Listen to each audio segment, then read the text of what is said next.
Habim TV, mencerdaskan umat. Bismillahirrahmanirrahim. Assalamualaikum warahmatullahi wabarakatuh. Alhamdulillahilladzi arsala rasulahu bil huda wa dinil haq liyuzhirahu 'ala dini kulli wa kafa billahi syahida. Asyhadu an la ilaha illallah wa asyhadu anna Muhammadan 'abduhu wa rasuluh alladzi la nabiyya ba'da. Allahumma shalli 'ala Muhammadin wa 'ala ahlihi wa sahbihi wa sallim. Pemirsa sahabat Habim TV yang dirahmati Allah, kembali berjumpa dengan kami di channel Habim TV, media yang senantiasa berusaha untuk mencerdaskan umat, berbasis tauhid, mengikuti sunnah Rasul, dan rangka mewujudkan rahmatan lil alamin. Pemirsa sahabat Habim TV yang dirahmati Allah, alhamdulillah hari ini kita sedang berada di bulan suci Ramadan. Dan ketika berbicara Ramadan, memang sangat identik atau syarat dengan berbagai perubahan-perubahan. Dalam sejarah peradaban Islam, sejarah perjalanan umat Islam, banyak terjadi momentum-momentum perubahan, banyak terjadi di bulan Ramadan. Momentum-momentum perubahan ini banyak terjadi di bulan suci Ramadan.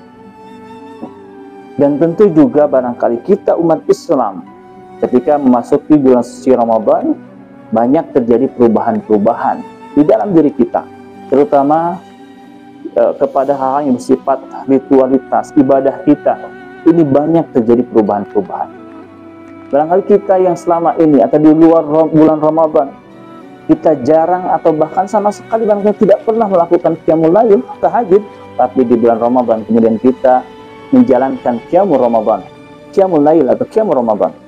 Atau di luar bulan Ramadan kita barangkali tidak pernah melaksanakan tadarus Al-Quran atau jarang sekali membaca Al-Quran. Tetapi di bulan Ramadan kita kemudian mampu membaca Al-Quran, bahkan bisa menghatamkan Al-Quran dalam satu bulan.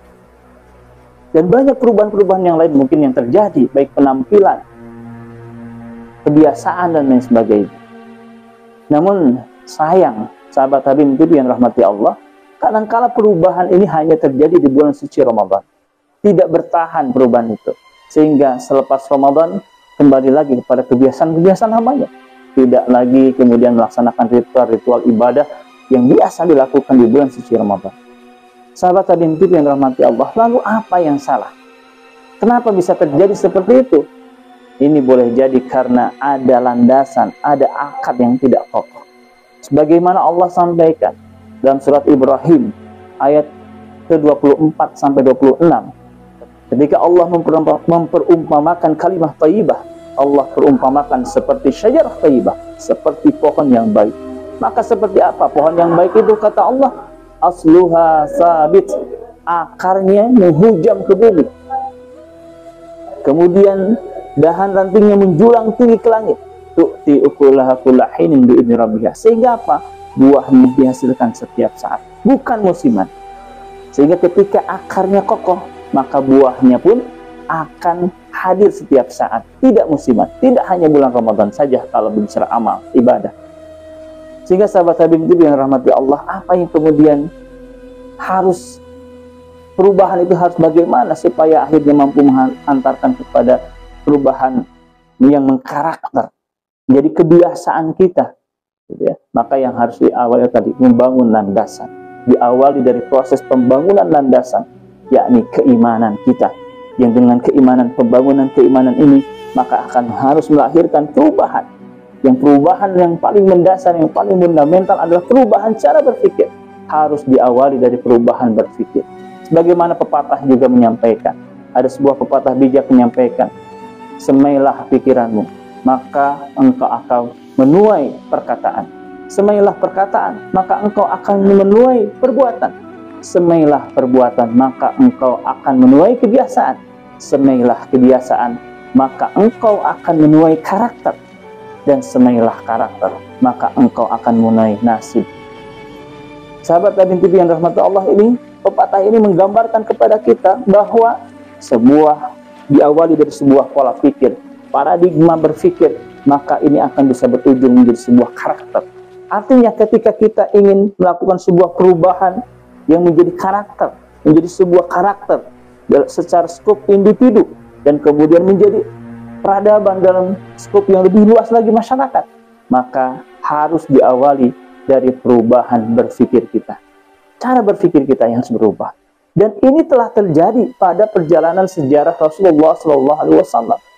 Perubahan masyarakat atau perubahan peradaban masyarakat jahiliyah ini mampu dirubah oleh Rasulullah SAW, yang diawali perubahan itu dengan adanya perubahan konsep berpikir.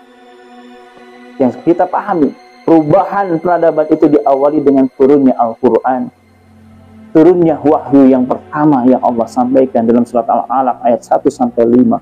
A'udzubillahi minasyaitonir rajim. Iqra bismi rabbikal ladzi khalaq. Khalaqal insana min 'alaq. Iqra wa rabbukal akram. Allazi 'allama bil qalam. 'allamal insana ma lam ya'lam. Allah menghadirkan perubahan yang diawali perubahan kepada Nabi Muhammad SAW. Apa yang kemudian dilakukan pertama atau disampaikan oleh Allah pertama? Allah merubah konsep berpikir dengan kalimat perintah, Iqra, bacalah, berfikirlah, kajilah, telitilah, bismi rabbik, dengan landasan ismi Rabb. Landasan berfikir kita, landasan memahami segala sesuatu itu harus berdasarkan ismi Rabb. Yang pada saat itu masyarakat jahiliyah melandasi landasan-landasan berfikirnya, landasan benar salahnya, landasan baik buruk, landasan hina dan mulia itu bukan berdasarkan ismi Rabb, tapi bersumber dari manusia itu sendiri, yang kemudian oleh Allah anulir, oleh Allah koreksi. Tidak layak kemudian manusia dijadikan sebagai dasar landasan berpikir manusia atau landasan berpikir kita. Kenapa? Karena kata Allah, manusia itu adalah lemah, manusia itu adalah makhluk yang Allah ciptakan. Iqra bismi rabbikal ladzi khalaq, khalaqal insana min 'alaq. Bacalah dengan nama Rabbmu yang telah menciptakan kita manusia. Artinya kita ini adalah makhluk yang Allah ciptakan. Dan Allah sampaikan kita diciptakan dari sesuatu yang lemah. Min 'alaq, kata Allah. Min 'alaq itu Allah ciptakan kita dari alaq. Alaq itu dalam bahasa, secara bahasa, dalam kamus Lisanul Arab disampaikan alaq itu adalah diartikan sesuatu yang menempel, yang bersandar. Artinya ini menunjukkan kelemahan kita sebagai seorang manusia. Kita ini adalah makhluk yang lemah, artinya punya keterbatasan, punya kelemahan, punya kekurangan, sehingga tidak layak untuk dijadikan sebuah sandaran. Karena yang harus jadi sandaran adalah sesuatu yang kokoh, yang kuat. Tidak mungkin kita bersandar kepada sesuatu yang lemah. Kita bersandar kepada sesuatu yang punya kelemahan, kekurangan. Tapi kita harus bersandar kepada yang punya kekuatan. Siapa? Ismi Rabb. Allah sebagai Rabb kita. Ini yang akan menjadi dasar landasan kebenaran. Kata Allah dalam surat Al-Baqarah ayat 147, Allah sampaikan, Al-haqqu min rabbik fala takunanna minal mumtarin. Kebenaran itu bersumber dari Allah. Sumber benar salah itu adalah dari Allah. Sumber baik buruk itu adalah dari Allah. Sumber termasuk juga sumber hina dan mulia itu dari Allah. Yang ini kemudian dikoreksi oleh Allah. Cara berpikir, termasuk Allah mengkoreksi cara berpikir manusia, derajat hina dan mulianya manusia. Iqra wa rabbukal akram alladzi 'allama bil qalam 'allamal insana ma lam ya'lam. Standar kemuliaan pun ini bersumber dari Allah, yang barangkali pada saat itu manusia menyandarkan kemuliaan kepada sesuatu yang bersifat material, fisik, material, sehingga akhirnya ini yang kemudian jadi cita-cita, jadi yang dikejar oleh manusia untuk menghantarkan kepada kemuliaan. Kenapa? Karena cara berpikirnya pendek, singkat, sesaat, dangkal sekali cara berpikirnya. Sehingga kalau di dalam Al-Quran Allah sampaikan dalam surat Al-Mu'minun ayat ke-37, Allah sampaikan cara berpikir orang-orang jahiliyah dulu yang sesat atau yang tidak benar berpikirnya bagaimana? Mereka berpikir, in hiya illa hayatuna dunya namutu wa nahya wa ma nahnu bibab'utsin. Kehidupan itu tidak lain hanyalah kehidupan kita di dunia ini. Kita mati dan kita hidup dan sekali-kali tidak akan dibangkitkan lagi. Jadi mereka berpikir bahwa kehidupan ini di dunia, sehingga orientasi berpikirnya, tujuan berpikirnya hanya sebatas memikirkan tentang dunia, karena merasa kehidupannya ini hanya sebatas di dunia saja. Dan ini Allah koreksi. Salah satunya juga Allah koreksi dalam surat Al-Humajah. Allah koreksi orang-orang yang kemudian mengorientasikan hidupnya untuk mengumpulkan dunia. Allah koreksi. Wailul likulli humazatil lumazah alladzi jama'a mallan wa 'addada yahsabu anna malahu akhlada. Allah koreksi, celaka bagi orang yang seperti itu. Wailul likulli humazah, siapa? Alladzi jama'a mallan wa 'addada. Orang-orang yang mengumpulkan hartanya dan kemudian hitung-hitung hartanya. Yahsabu anna malahu akhlada. Yang menurut perhitungannya, menurut pemikirannya, menurut kalkulasinya, menurut akuntasi yang kemudian digunakan sebagai alat untuk menghitungnya, ini adalah sebagai hal yang akan bisa menghantarkan kepada kekekalan. Yahsabu annama lahu akhlada. Padahal tidak. Hakikatnya yang namanya harta dunia ini tidak akan mampu menghantarkan kepada kemuliaan seseorang, tidak akan mampu menghantarkan kepada kekekalan, termasuk kekal dalam kemuliaan, tidak. Bahkan bisa saja akhirnya dengan hartanya menghantarkan kepada kehinaan hidupnya di dunia ini. Hari ini kita banyak menyaksikan berbagai berita bagaimana kemudian Allah menunjukkan kepada kita orang-orang yang kemudian memamerkan harta dengan istilah hal ini flexing. Kemudian Allah hinakan mereka, bahkan sampai ada yang terseret ke dalam tahanan. Na'udzubillah, summa na'udzubillah. Sahabat Habib TV yang dirahmati Allah, sehingga Islam merubah konsep berpikir seperti itu. Bagaimana akhirnya seorang muslim harus berpikir mampu menempatkan dunia ini sesuai dengan porsinya, sebagaimana yang Allah kehendaki, bagaimana Allah sampaikan dalam surat Al-Qasas ayat ke-77. A'udzubillahi minasyaitonirrajim. Wabtaghi fima ataqallahu daral akhirah wa la tansa nasibaka minad dunya wa ahsin kama ahsanallah ilaika wa la tabghil fasad. Kata Allah, wabtaghi fima ataqallahu daral akhirah. Kita harus mampu menjadikan dunia ini sebagai cita-cita, orientasi hidup kita. Tapi kemudian kita pun menempatkan dunia ini untuk apa? Untuk sarana mencapai cita-cita akhirat. Tidak boleh kita lupakan dunia ini. Kenapa? Karena dunia adalah ladang bagi kita untuk menuai hasilnya nanti di akhirat. Ad-dunya majra'atul akhirat. Dunia adalah ladang bagi kita untuk bercocok tanam, sehingga nanti hasilnya bisa kita raih di akhirat.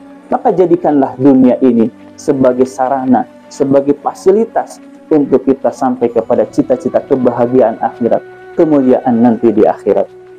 Sahabat pemirsa Habib TV yang dirahmati Allah, sehingga jadikanlah dunia dan kita ini ibarat seperti bahtera dan lautan.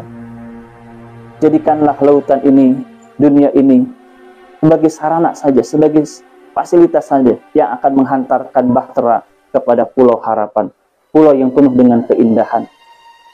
Jangan sampai kemudian akhirnya jadikan lautan ini, air lautan ini masuk ke dalam bahtera, sehingga akhirnya bahtera itu akan tenggelam di lautan dan akhirnya tidak akan sampai kepada pulau harapan yang penuh dengan keindahan.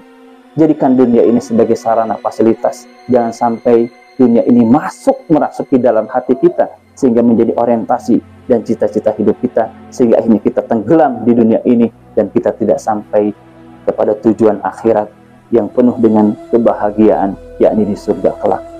Sahabat pemirsa Habib TV yang rahmati Allah, mudah-mudahan kita dihindarkan dari cara-cara berpikir jahiliyah, sehingga kita mampu berubah dari mulai perubahan cara berpikir yang mudah-mudahan ini yang menjadi landasan perubahan kita ke depan, perubahan yang akhirnya merubah karakter diri kita, merubah peradaban baik keluarga, masyarakat, bahkan peradaban dunia, diawali dengan perubahan cara berpikir kita. Sahabat Habib TV yang rahmati Allah, mudah-mudahan interaksi kita dengan channel Media Habib TV ini mampu menghadirkan perubahan-perubahan berpikir bagi kita semua. Amin ya Allah ya Rabbal Alamin. Allahumma arinal haqqa haqqa warzuqna ittiba'ah wa arinal batila batila warzuqna ijtinabah. Aqulu qouli hadza astaghfirullah li wa lakum billahi fi sabilil haq. Assalamualaikum warahmatullahi wabarakatuh.